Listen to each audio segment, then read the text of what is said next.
Hola, buenas tardes. Soy Fernando Claver, director de Total Publishing, y tengo el gusto de moderar esta mesa redonda sobre emprendedores, empresarios, emprendimiento, siempre desde la perspectiva TIC. Es una mesa sin guión, una mesa de debate en donde queremos hablar y dar nuestros puntos de vista sobre la grata tarea de emprender hoy en el marco económico en el que estamos. Para entrar en materia, lo mejor va a ser que nos presentemos cada uno.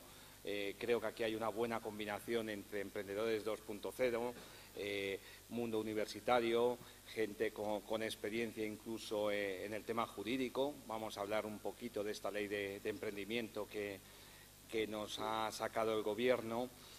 Y lo dicho, creo que va a ser un debate jugoso e interesante. Yo estoy aquí, además de como editor de una serie de publicaciones tecnológicas en la red de webs Muy Computer Pro, como empresario. Soy un emprendedor desde hace años, estoy en un foro de apoyo empresarial y estoy también curtido de ver muchos proyectos, sobre todo en el área de Internet. Y la verdad que soy muy optimista del momento actual en España. Como os he dicho, lo mejor es que nos presentemos y entremos sin más en materia. Tengo a mi derecha a Santiago Romo, subdirector del Centro para la Innovación y Transferencia Tecnológica del Conocimiento. Santiago, tuya es la palabra.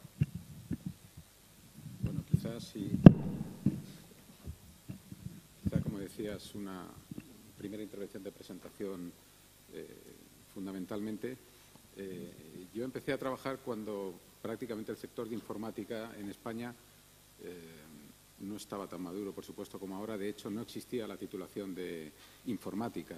Los que habíamos terminado física teníamos la oportunidad, en los años finales de los 80, de dedicarnos a la informática y yo eso hice. O sea que ese es un enganche para mí con esta jornada. Trabajé en empresas históricas de la informática en España, como era la empresa Entel del Grupo Telefónica, que a algunos de vosotros os sonará, y hice esos trabajos que ahora ya suenan antiguos: programador, analista programador.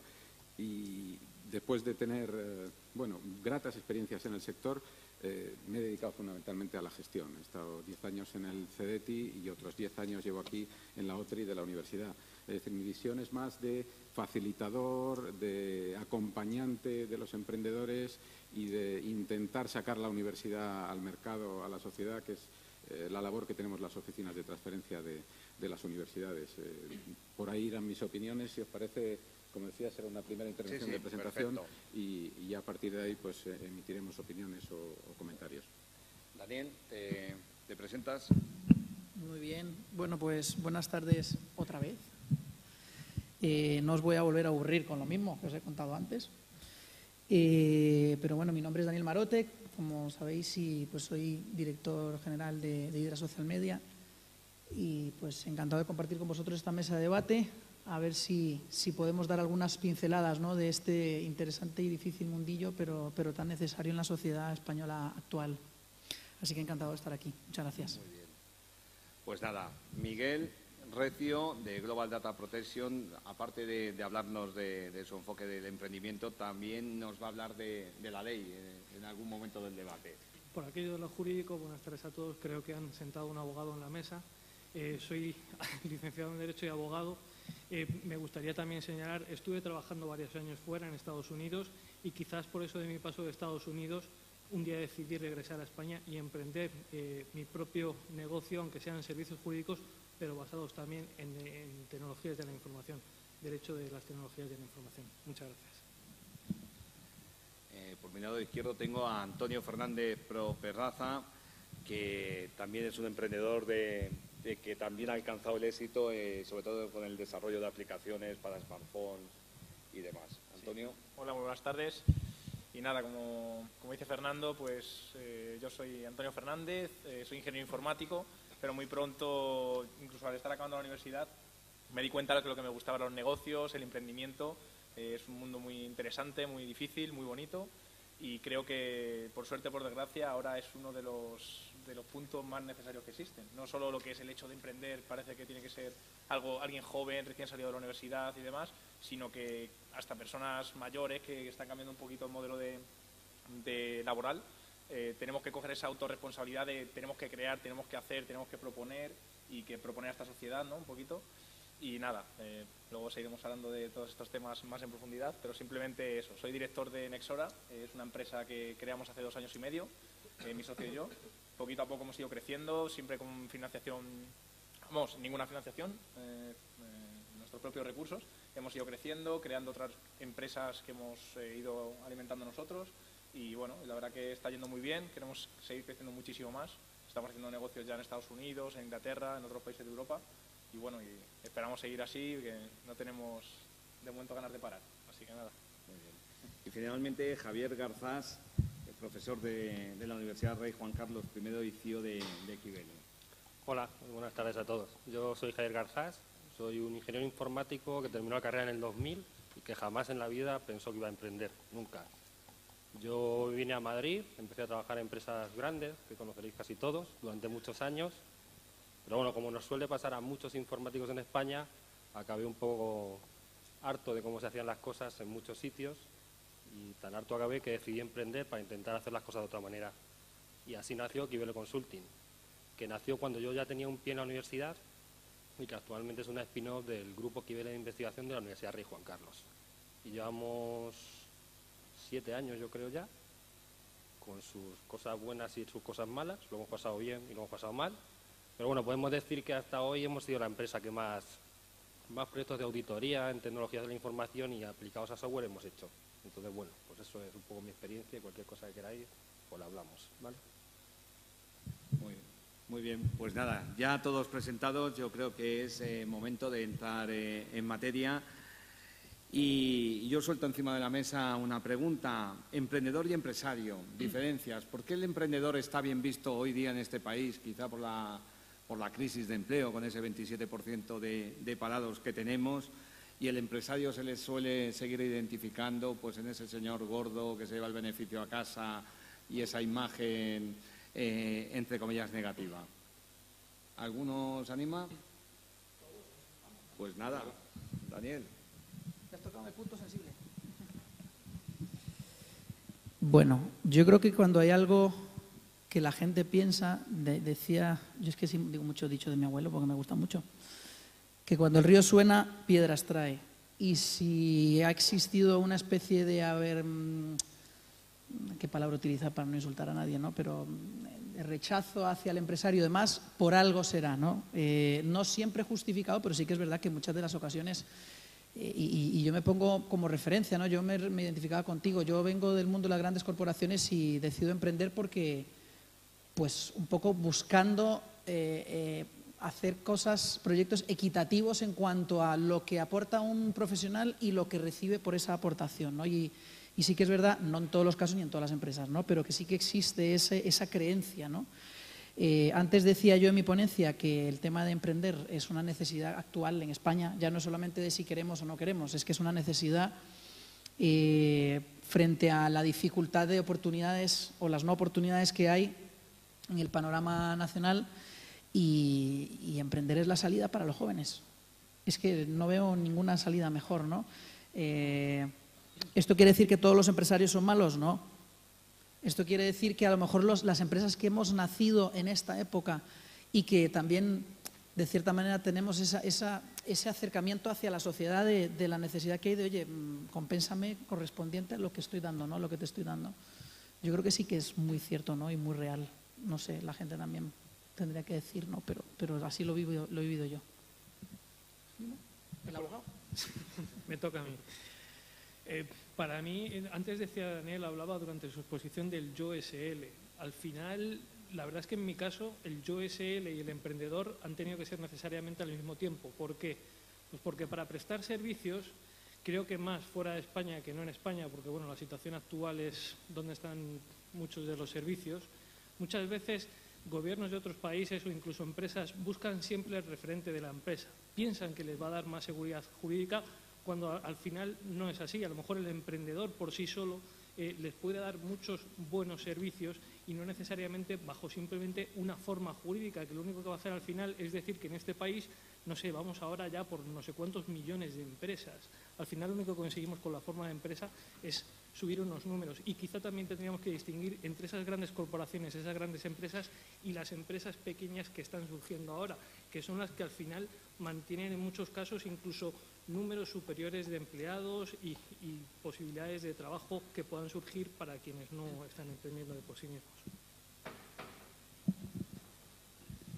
Sí, yo quizá también en esta línea, y viéndolo, insisto, desde la barrera, desde la posición de una entidad en una universidad pública cuya función es facilitar la relación entre los académicos, los profesores y el mundo empresarial.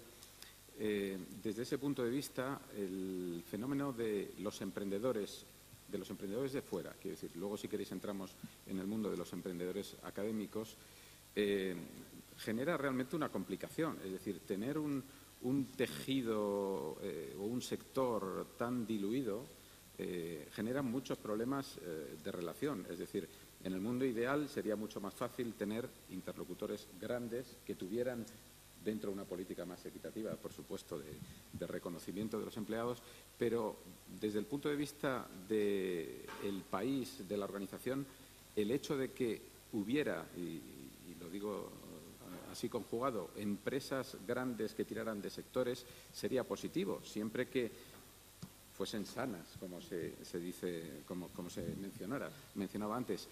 Este fenómeno del emprendizaje unilateral, el USL, creo que nos va a llevar a modificar muchas relaciones, digamos, en el mundo empresarial y social, porque sinceramente es muy complicado no tener referencias, ya no desde una pequeña oficina de una pequeña universidad, sino desde las administraciones, desde los sectores, y creo que ahí tenemos un déficit. Ojalá unas cuantos cientos de las pymes que surgen y de las pymes unipersonales acaben siendo pequeñas empresas sanas, sólidas y de mayor tamaño, porque si no, no quiero dar una visión negativa, sino que esta diáspora de emprendedores yo creo que puede generar problemas de funcionamiento. Entonces, bueno, creo que estamos en un momento de cambio. No digo que no sea positivo el emprendizaje, pero probablemente con el tiempo tendría que evolucionar hacia empresas con mayor tamaño. Probablemente más enraizadas en el tejido, es decir, no tanto empresas de fuera de España que vienen a ocuparse de ciertos servicios, sino pues que desde la creación de pequeñas empresas se puedan crear entidades un poco mayores. Esa es mi visión un poco desde una universidad, ¿no? Sí, sí. Bueno, yo simplemente un mensaje, ampliando un poco los mensajes vuestros que yo quería dejar.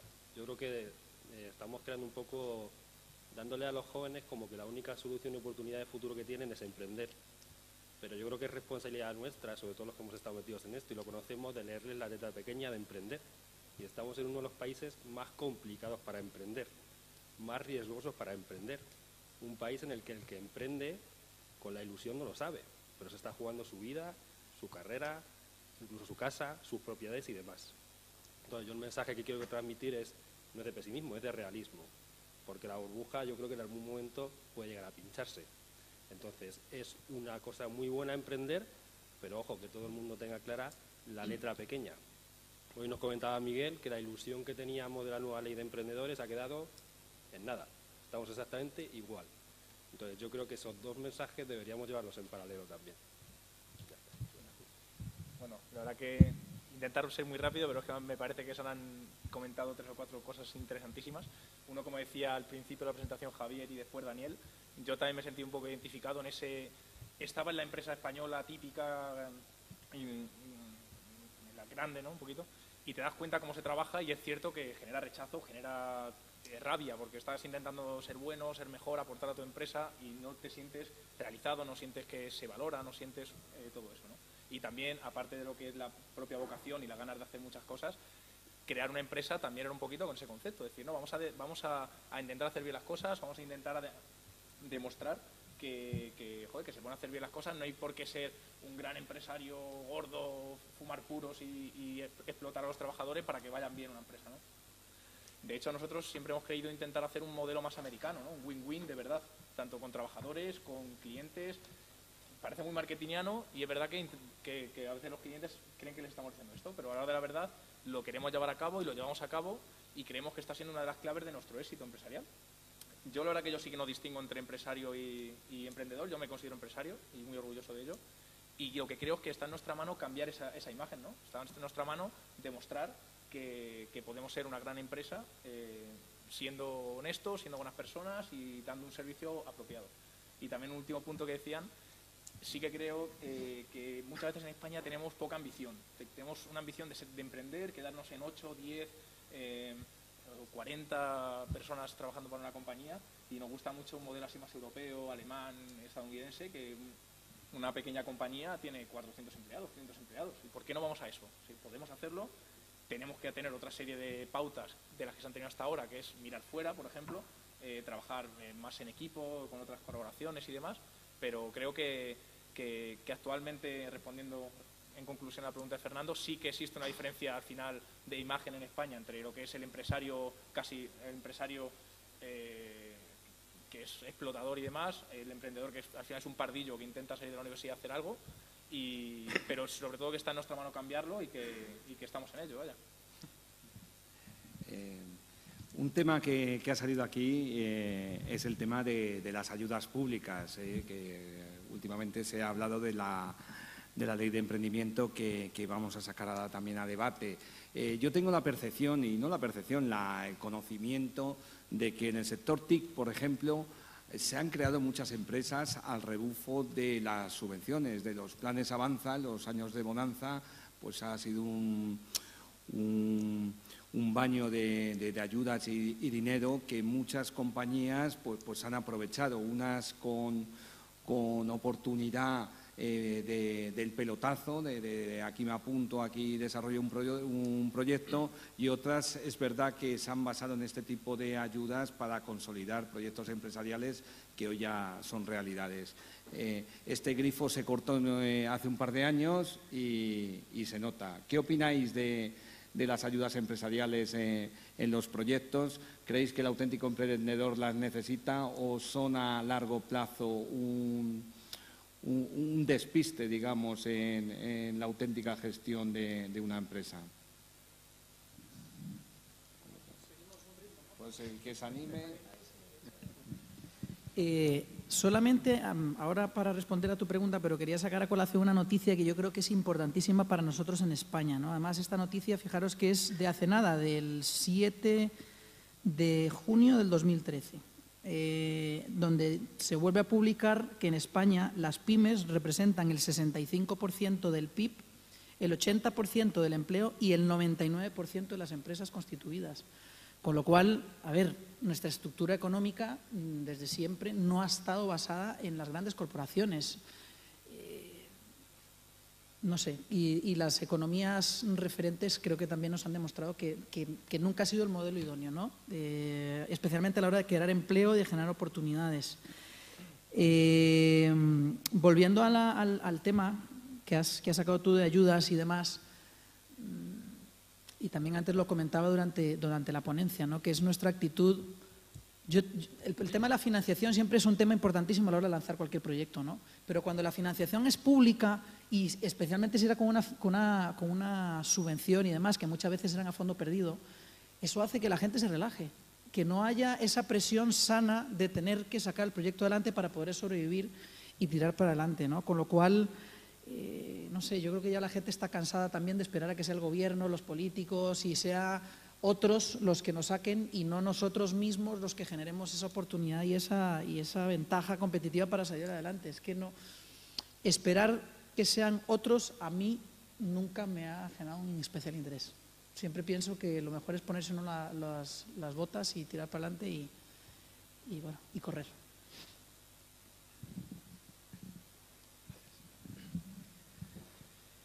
La financiación pública me imagino que depende de cómo cada uno la utilice. Puede haber buenos y malos en el mercado y creo que hay ejemplos claros, incluso en el sector TIC. Creo que hay casos relevantes incluso en el ámbito de la Fundación Tripartita, en temas de cursos, incluso que se puedan dar consultorías a través de cursos a un coste cero y certificaciones y demás, creando incluso mercados grises, que me parece horripilante. Además de que implica vulneración de derechos de propiedad intelectual y otra serie de implicaciones jurídicas.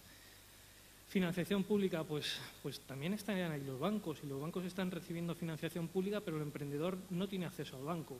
Incluso si vamos hoy a los bancos, los intereses que le pueden cobrar a un emprendedor son, pues, diríamos que increíbles, y más cuando está empezando sus primeros pasos, que sí puede necesitar alguna ayuda, pero que no necesariamente tiene que ser una financiación pública, de acuerdo con Daniel en ese punto.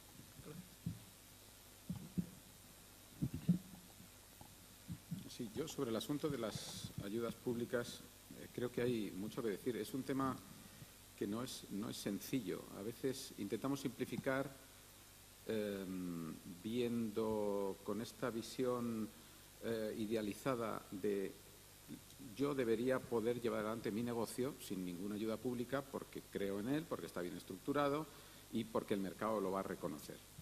¿De acuerdo? Eso yo creo que es una visión muy simplista, y en ese sentido, efectivamente, los negocios, viéndolo un poco de manera darwinista, los negocios bien planteados van adelante sin ayudas y los que no están bien planteados mueren por el camino. Sin embargo, yo creo que, fijándonos un poco en el modelo estadounidense-americano, quizá eso esté un poco escondido, pero el dinero público llueve de arriba a abajo. Es decir, cuando el gobierno americano decide poner en marcha un grandísimo plan, sea aquel llamado de la Guerra de las Galaxias o el posterior de nanotecnología o el posterior de Internet, el dinero, simplificando, cae de arriba a abajo. O sea, del gobierno va a las grandes corporaciones y las grandes corporaciones acaban generando negocio para toda una constelación de pequeñas empresas tecnológicas, y ahora hablamos del mundo de las empresas tecnológicas, que, y esto es lo sorprendente, prácticamente no tienen que hacer ningún esfuerzo de marketing. Antes hablabais del marketing. Sencillamente, con tener una posición razonable en el mundo tecnológico, acceden a contratos, pero porque esos contratos existen, siempre que uno esté en el entorno favorable, en un centro con empresas tecnológicas alrededor, etcétera.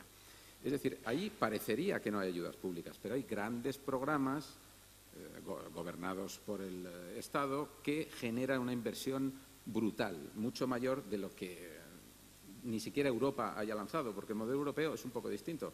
El modelo europeo, que está más relacionado con los programas marcos de I+D, es mucho más de abajo arriba, es decir, es mucho más abrir a todos los ámbitos de la ciencia y la tecnología. Me estoy refiriendo solo al mundo de las empresas tecnológicas. Abrir las líneas a prácticamente todos los sectores del conocimiento, y en función de las propuestas que vienen de abajo arriba se financian. Es decir, esos dos modelos tienen ayudas públicas los dos, pero probablemente es más eficiente el estadounidense, porque se centra en los negocios que realmente tienen interés como país y los explota al máximo. El modelo europeo es más en este sentido que hemos hablado aquí.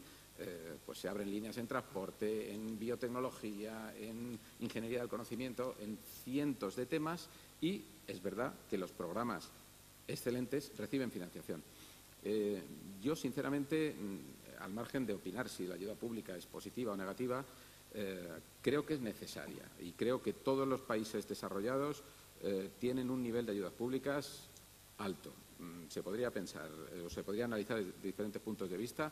Lo que ocurre es que hay países que lo han organizado de manera más eficiente que otros países y grupos de países. En este momento, la apuesta europea por el futuro Horizon 2020, veremos cómo funciona, va a ser muy favorable para empresas tecnológicas de países del norte, y las empresas tecnológicas y las universidades de países de la periferia tendremos que adaptarnos a las condiciones que nos pongan las grandes corporaciones. Eso es lo que parece que va a venir en el asunto de las ayudas públicas europeas. De las españolas mejor no hablo, porque digamos que prácticamente no existen. Es decir, pero ya no para empresas. Prácticamente no existe el Plan Nacional de Investigación ya para la universidad. Es decir, este año no ha habido convocatoria. En eso sí que nos tenemos que acostumbrar a que no hay ayudas, pero es sencillamente porque no existen, al margen de que opinemos que son positivas o negativas. En ese sentido, y quizá un poco llevando al terreno, ya termino, del tema universitario, lo que sí es verdad es que está facilitándose cada vez más la relación entre grupos de investigación y empresas. Y aquí sí que es verdad que de todos los tamaños.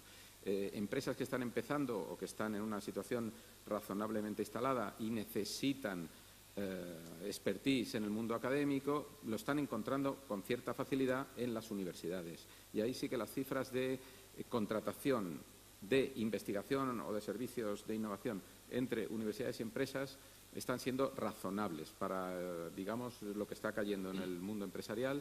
Las universidades están manteniendo unas cifras de contratación con las empresas razonable y creo que eso sí es sano. Eso es sin ayudas, se está manteniendo un nivel de interacción entre universidad y empresa bastante positivo, por lo menos en la Comunidad de Madrid, que es lo que puedo llegar yo a ver con más claridad.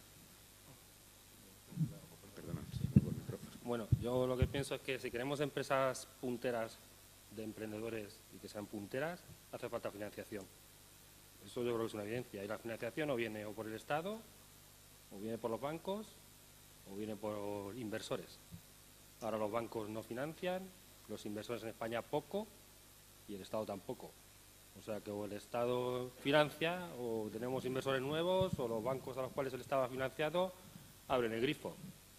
Entonces alguna solución habrá que darle.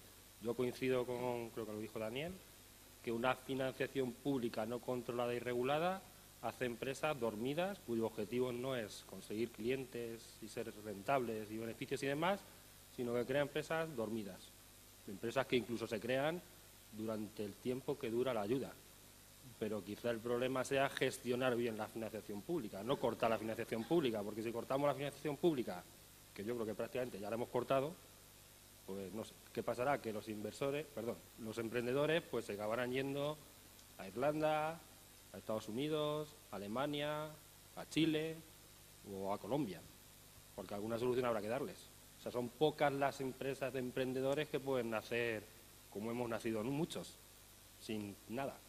Entonces, eso es un problema que alguna solución tendrá que darle, o se solucionará solo de manera espontánea, quizás no en España. O sea, mi visión. Antonio, ¿quedas tú a favor o en contra de las ayudas públicas?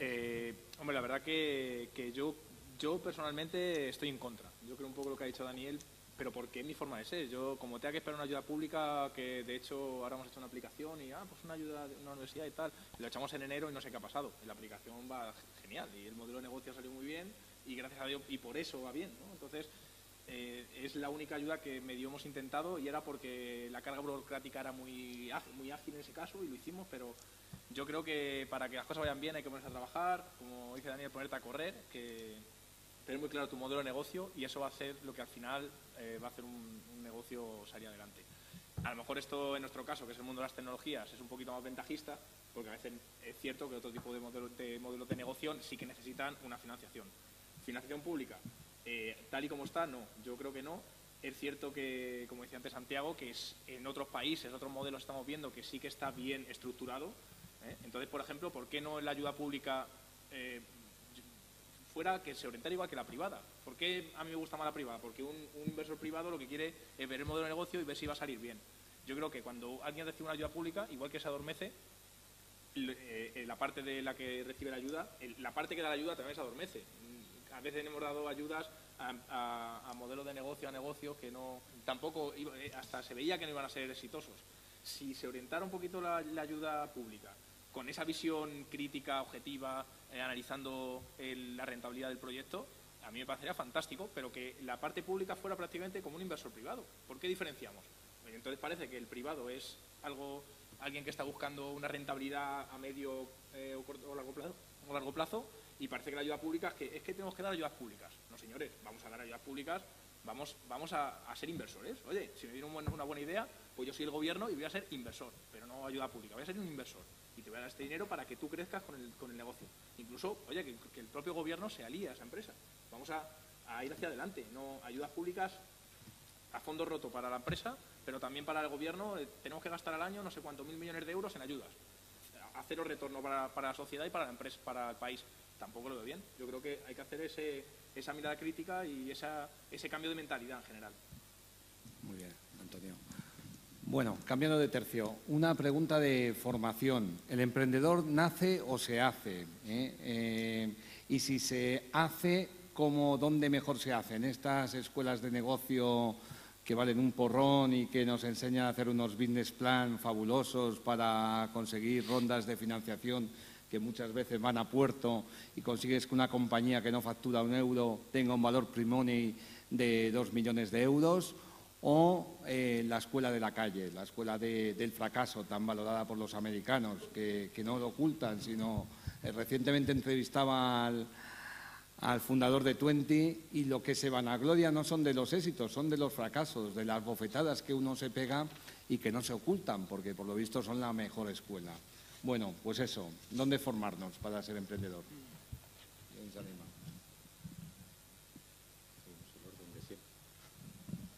Las costumbres. Bueno, yo ya antes me preguntaron lo mismo, entonces voy a decir otra cosa para no repetirme. Exacto. Hiciste dos preguntas en realidad, ¿no? Yo creo que voy a responder la segunda, porque la primera fue la que respondí antes. Las escuelas de negocio, en general la buena formación lo que hace es ahorrar tiempo, en mi opinión. Quiero decir, ahora, no hay nada mejor que la práctica y el hacer. Yo creo que eso estamos de acuerdo todos los que hemos salido de una universidad y cuando salimos nos damos cuenta que todo lo que nos habían enseñado en la universidad, realmente lo que podemos explotar de eso es una parte, ¿no? Nos ha ayudado a abrir la mente, pero que la práctica luego es, yo desde luego pienso que la calle es lo mejor. Desde luego, o sea, el ponerse ahí, enfrentarse a las situaciones, caerse, tolerar el fracaso con la cabeza en alto, entendiendo que todo el mundo se equivoca y que todo el mundo fracasa, y es la mejor escuela, ¿no? Sin embargo, creo mucho en la formación, como decía antes, ¿no? Porque creo que te ahorra tiempo que otros han vivido por ti y que si eres listo sabes aplicártelo a ti mismo, ¿no? Eso es como, no hace falta consumir drogas para saber que son malas, sabes, porque otros te lo han dicho, ¿no? Pero, en fin, emprender es algo que tiene que estar en el ADN, pero la necesidad, como dije antes, la necesidad tiene un empuje muy fuerte.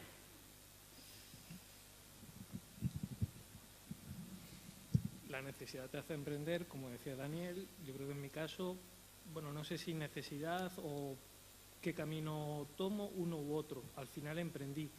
Creo que si me tuviese que preocupar en hacer, incluso hablando desde el punto de vista de servicios jurídicos, una empresa como emprendedor al 100% todos los días, me ocurriría lo que al community manager de Daniel. No existiría, porque no me da tiempo a formarme todos los días en mi materia, llevar a cabo todos los proyectos y además ser el mejor emprendedor del país. Obviamente no me van a dar ningún premio, pero al final te enseña el día a día. Hay días que te equivocas y te gustaría tirar la toalla, pero sabes que no lo puedes hacer, y al día siguiente por la mañana, a las 7 de la mañana, sabes que tienes que estar ahí y trabajar sin parar, con lo cual te vas formando día a día y quizás esa es la mejor escuela de todas.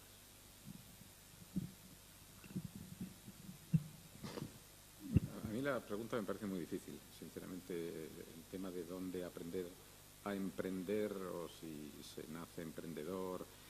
Es verdad que yo creo que la mayoría de las universidades modernas están incluyendo dentro de sus planes de estudios al menos módulos para que todo ingeniero haya pasado por unas sesiones o un cuatrimestre de economía de la empresa, que tenga como opción de futuro la posibilidad de iniciar un negocio.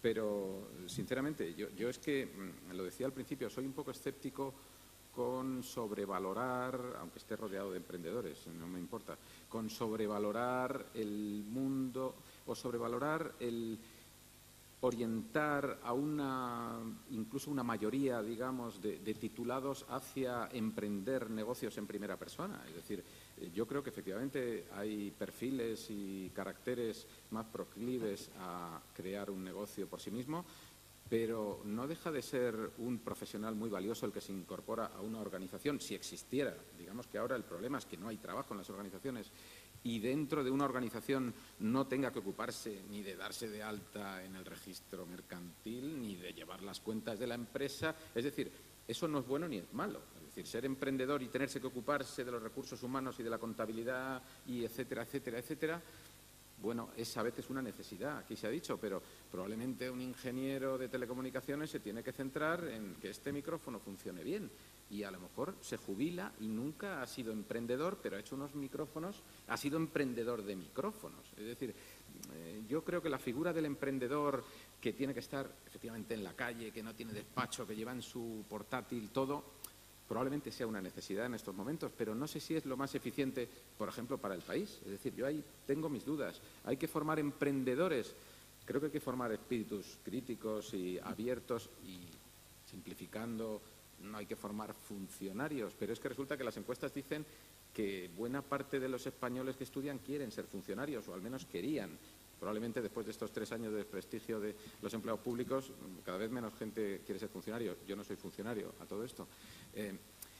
Yo creo que no hay que sobrevalorar el hecho de que probablemente por necesidad ahora haya un número de emprendedores mayor del normal en una sociedad como la nuestra. Es decir, yo creo también que profesionales de cada una de las ramas técnicas, científicas, que sencillamente se incorporan en una organización para ser emprendedores en su mundo, para desarrollar carreras, digamos, excelentes en un mundo profesional, creo que también tienen mucho sentido. Es decir, tampoco sé que estamos en un congreso de emprendimiento, las TIC, etcétera, pero yo ahí soy un poco escéptico. Es decir, creo que hay que dar ingredientes de carácter emprendedor a los titulados, si es que estamos hablando de eso, pero manteniendo una ambivalencia si el mercado lo permite, claro. Bueno, yo creo que se dan ambas cosas, ¿no? Yo creo que hay gente que nace con una predisposición a emprender y hay gente, como mi caso, que jamás pensó en emprender, pero la necesidad le lleva a emprender. Y la necesidad no es que te quedes, yo qué sé, tirado en la calle. Yo creo que es necesidad en nuestros tiempos más que nada intelectual. Necesidad de que no estás a gusto con lo que estás haciendo, que crees que puedes hacer más cosas y crees que puedes tener otro camino, y esa es la necesidad. Y yo creo que a emprender se aprende en la calle.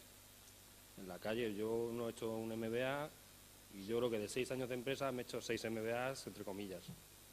He aprendido a hacer nóminas, contabilidad, finanzas, marketing, planes de proyectos, planes comerciales, gestionar con clientes, recursos humanos, contratar gente, despedir gente. O sea, yo me he hecho muchos MBAs. Una frase que decía que un año de adversidad son 6 de universidad. Pues esto es más o menos lo que pasa. También ayudan, supongo, los MBA. Pero creo que donde aprendes de verdad es cuando te vas encontrando las cosas en el día a día. Simplemente creo que lo que ha dicho Javier, un emprendedor puede nacer o puede hacerse. Yo en mi caso es nacer y creo que tiene que haber un porcentaje muy alto de nacer. ¿Por qué? Porque al final el día a día implica muchas horas, muchas noches, la familia implicada. Entonces, hay gente que es que a lo mejor hay gente que está más enfocada a ser funcionario, no por el hecho de funcionario despectivo, simplemente otro tipo de vida. Es que es otro tipo de vida, no otro tipo de trabajo. Entonces a las 3 te vas a tu casa y es que estás deseando a la 1 que sean las 3. No tiene nada que ver a que estar el domingo por la tarde pensando a ver si me deja la jefa con lo que conectarme un rato.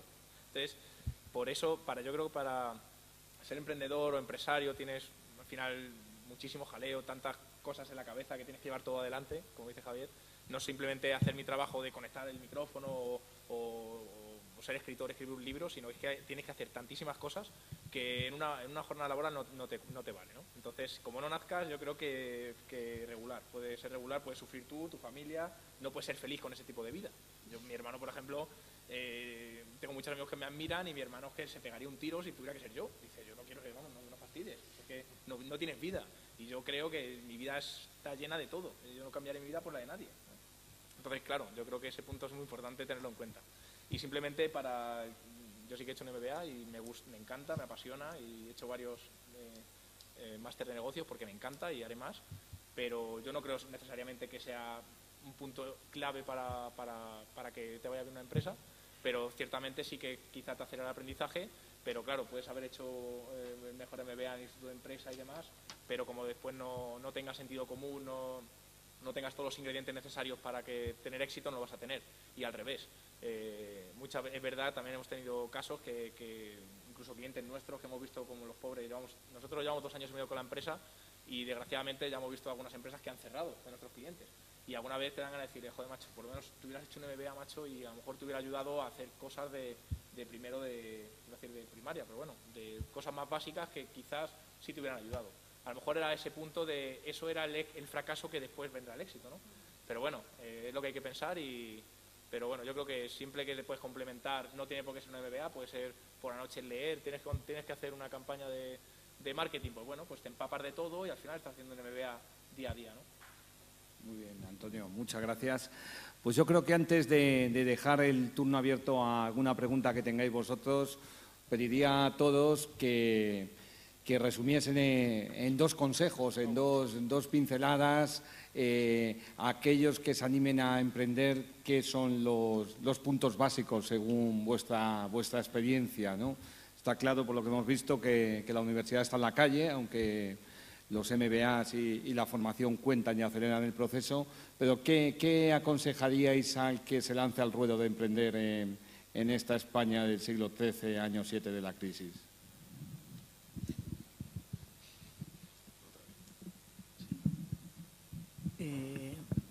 Yo he aprendido también a hacer mudanzas y a pintar el local. Se aprenden muchas cosas en esto. Si tuviese 2 consejos muy buenos, yo creo que sería millonario ahora mismo. Es decir, yo no creo en las píldoras mágicas como para decir, estas son las 2 cosas que hay que hacer para hacerlo, ¿no? Pero quiero remitirme un poco a lo que hablé antes también de la situación actual y de las opciones que tenemos, ¿no? El mayor recurso que tiene actualmente España es tiempo. Tenemos un montón de tiempo.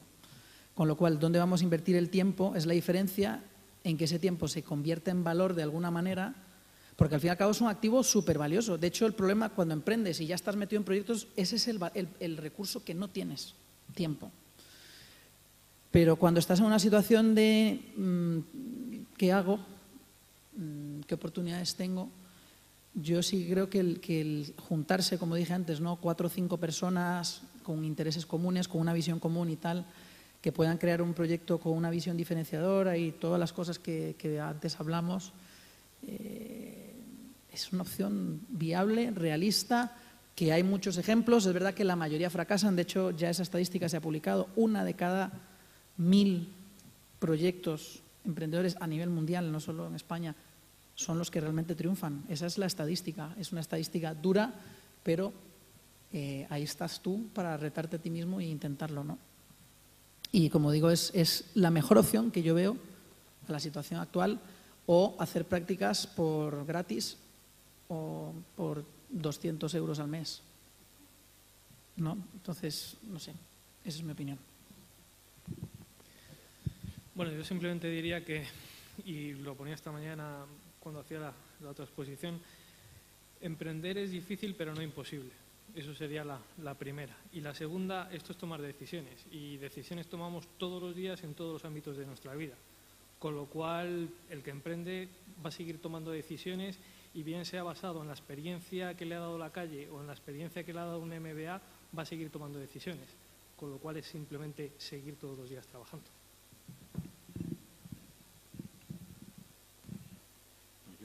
Una vez más, no me atrevo a dar un consejo a futuros emprendedores. Yo en el ámbito en el que trabajo, lo que sí intentamos, cuando un académico, un profesor intenta dar el salto a ser emprendedor, cosa que también es un movimiento difícil, es decir, entendamos que la Universidad Pública Española ha pasado de ser, digo con la perspectiva de muchos años, de ser un sitio donde se daban clases prácticamente exclusivamente hace decenas de años, a ser un sitio donde se daban clases y se investigaba, de esto ya llevamos varias décadas, a ser un sitio en el que además de dar clases e investigar se tienen que fomentar las relaciones con el exterior, es decir, son 3 funciones muy distintas. Mi ámbito es el de la tercera, el de intentar fomentar que los profesores universitarios, además de dar clases que lo hacen en el marco de sus obligaciones, investigar, que lo hacen también en el marco de los programas establecidos, además que tengan relaciones con el exterior para contratar y, en su caso, esto ya es la pirueta, se lancen a crear una empresa de base tecnológica. El consejo que les damos es que lo estudien mucho. Es decir, creo que esto, si fuera un consejo, sería el mismo que yo daría a un emprendedor. Es decir, que analice de la manera más profunda posible el terreno en el que se está metiendo, que consulte con expertos. Es verdad que esto a veces cuesta dinero, pero también volviendo al ámbito del tecnológico, que se haya analizado claramente en qué sector estamos entrando, y eso es la recomendación que nosotros damos a los emprendedores académicos, es decir, que se consiga hacer un plan de negocio sólido, bien pensado, estructurado, y creo que es probablemente es un consejo que no aplica a un emprendedor individual de otro tipo de los que estábamos hablando, que lo que está que si la alternativa es trabajar gratis, bueno, claro, no vamos a poner en la alternativa un plan de negocio elaborado durante 2 años, pero creo que es no me atrevo a llamarlo consejo, una buena práctica, es decir, conocer bien o intentar conocer bien el terreno en el que entramos, y ahí yo creo que recurrir a expertos o recurrir a información que ahora es tan accesible, creo que es una recomendación. Bueno, yo, como eran 2 consejos, pues yo lo creo, les recomendaría a los que vayáis a emprender, yo creo que los informáticos lo vais a entender bastante bien, es que emprendieseis de manera iterativa e incremental. Es decir, que pongáis vuestras ideas en la calle lo más rápidamente posible, y una vez que está vuestra idea delante del cliente, del usuario real, aprendáis sobre ello y refinéis, incrementéis de manera iterativa e incremental. Yo creo, bueno, hay muchas razones por las cuales una pequeña startup o un emprendedor puede fracasar, pero yo creo que una de las principales es que muchas veces nosotros creemos que nuestra idea es la mejor, nos tiramos meses y meses y meses planificando, refinando y demás, y luego la realidad es otra, y nos chocamos con la realidad que hace que lo que nosotros pensábamos que era maravilloso, creíamos nosotros que era maravilloso, pero solo para nosotros. Entonces los 2 consejos serían iterativo, incremental o ágil, para que los que lo conozcáis, ¿vale? Gracias. Yo no iba a decir eso, la verdad que ni lo había pensado, pero estoy 100% de acuerdo porque creo que es la clave. Nosotros lo hacemos nosotros mismos y también le proponemos siempre a los clientes que hagan eso, ¿no? Ahí se gastan a lo mejor 70, 80, 100.000 euros en hacer una plataforma porque tiene que estar perfecta, porque no puede salir a la calle, y se pegan 2 años y al final ni la sacan porque es que acaba de salir otra o la sacan y al final simplemente el concepto no encajaba en lo que necesita el mercado, ¿no? Y a veces es mejor decir, no, es que me voy a gastarme 5.000 euros, voy a sacar una primera versión y en un mes voy a aprender, voy a ver qué quiere la gente y demás, y luego ya habrá tiempo para seguir creciendo y seguir metiendo todo, ¿no?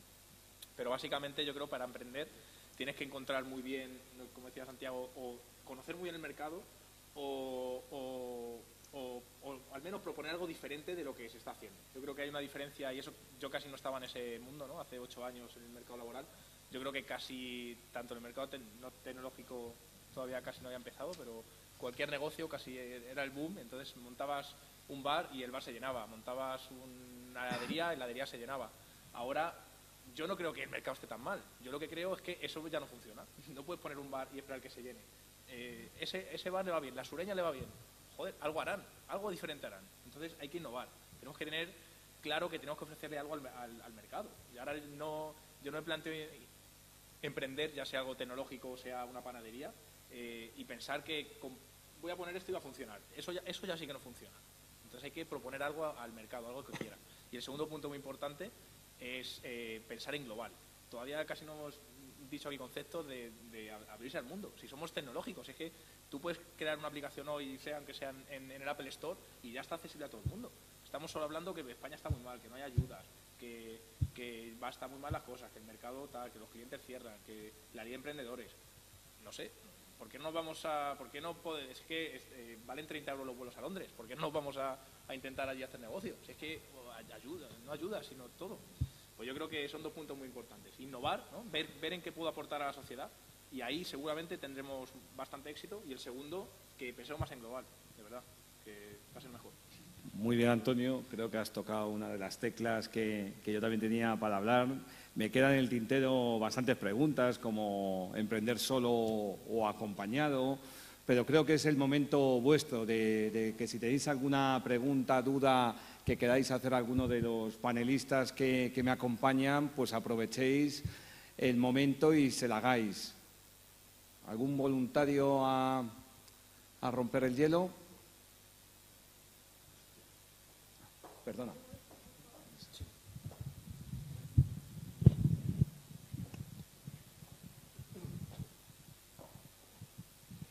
Sí, habéis dicho antes que emprender no es nada fácil, que te juegas un montón de cosas. Quería saber cuáles son las principales trabas que te encuentras en España a la hora de emprender.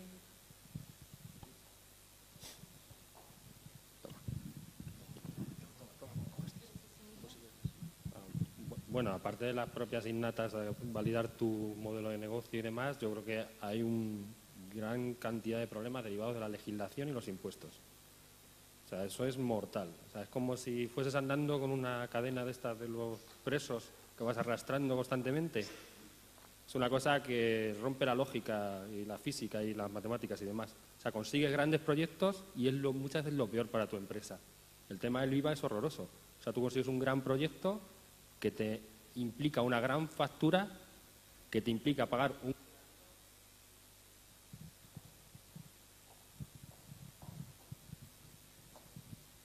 Bueno, sigo. Y que cobrarás ese dinero, si lo cobras, durante mucho tiempo. Entonces, el tema legislativo, luego la parte de recursos humanos también es complicada. O sea, contratar gente que para una pequeña empresa que prácticamente el administrador es el responsable, que responde con su patrimonio personal, que si tienes un problema tienes que hacer despidos, si tienes que hacer despidos tienes indemnizaciones. Bueno, las cadenas esas en los tobillos de presidiarios son bastante complicadas y son legislativas, fiscales, impuestos y demás. Son lo que yo opino. Ha contestado perfecto. Pues, he contestado por todos.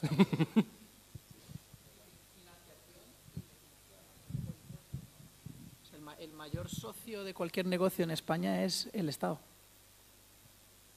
Es el socio mayoritario de cualquier empresa por toda la cantidad de impuestos y bloqueos que tenemos en ese sentido, y luego la financiación. O sea, el tema de financiar, que es ese.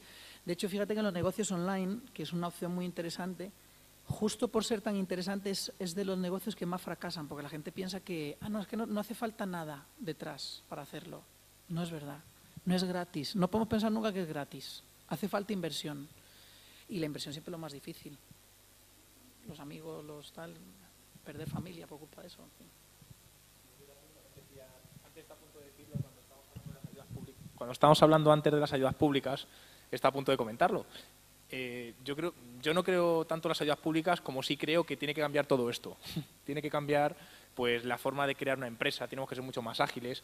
No creo que tenga que haber tantos impuestos al principio. Somos de los países en toda Europa que más pagamos autónomos y al principio empiezas una empresa con toda tu ilusión, te tienen que dejar tus padres dinero y demás, y al final mes a mes tienes que estar pagando dinero, ¿no? Luego, por supuesto, también a la hora de contratar y demás. Entonces, yo creo que ahí sí que tenemos que... el Estado tiene que flexibilizar mucho para, por lo menos, dejar... Yo no quiero ayudas, pero quiero que nos dejen andar sin cadenas. Ayuda no quiero que nos dejen trabajar simplemente.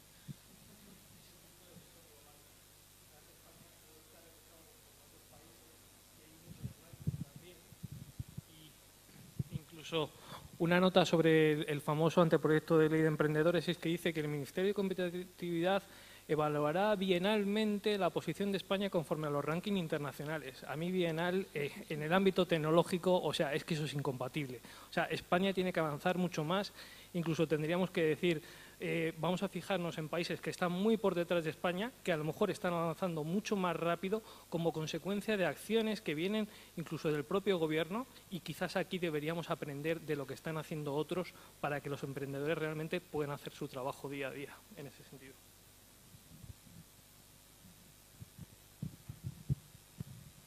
Creo que llegamos al final de esta mesa de debate.